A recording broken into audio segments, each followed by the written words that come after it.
Moving on now, Hormuz joins in with some of the big movers on Friday, which saw some heavy volumes and what the delivery numbers look like. Hormuz. There's some interesting moves on Friday in a lot of these names, both on the upside and the downside. And the common theme among all of these names is the fact that they moved on very high volumes. You look at Astec Life, it was the biggest single day gain since January of this year, and it is only the fourth instance in the last 1 month that more than 1 lakh shares were traded in a single trading session. Now, if you take a look back and for the last 250 sessions, which is over the last 12 months, there have only been 22 such instances where more than 1 lakh shares have been traded in a single trading session. Now, this Friday's move of more than 1.5 lakh shares that changed hands was more than the 20-day average of 56,000, and more than 28% of those shares were marked for delivery, which is also higher than the 20-day average of around 14,000 shares that generally get marked for delivery. Now, Netweb Technologies was the other one, another double-digit gain seen on Friday there. This is the biggest single-day gain seen since May, and two of the highest volume trading days in the last 12 months have occurred in the last fortnight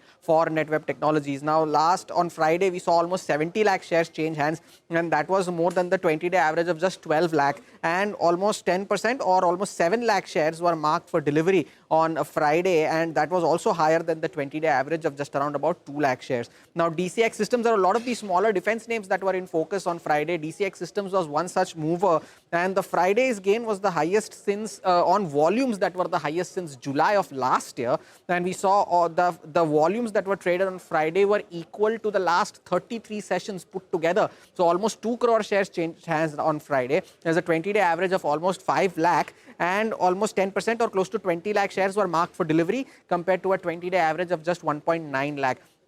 The last one, of course, was Apollo Micro, and those 9 crore shares that were traded on the stock on Friday was the highest volume ever that the stock had seen in a single day, and was the 20-day average is just 60 lakh. And even then, this was the 11th instance in the last 60 sessions of more than 1 crore shares changing hands in a single trading session, and these almost 1.5 crore shares were marked for delivery in Friday's trade, which is also higher than the 20-day average of just close to 20 lakh shares. So big movers, particularly in these smaller defense names on Friday. Okay, all right. Thanks a lot for that, Hormuz.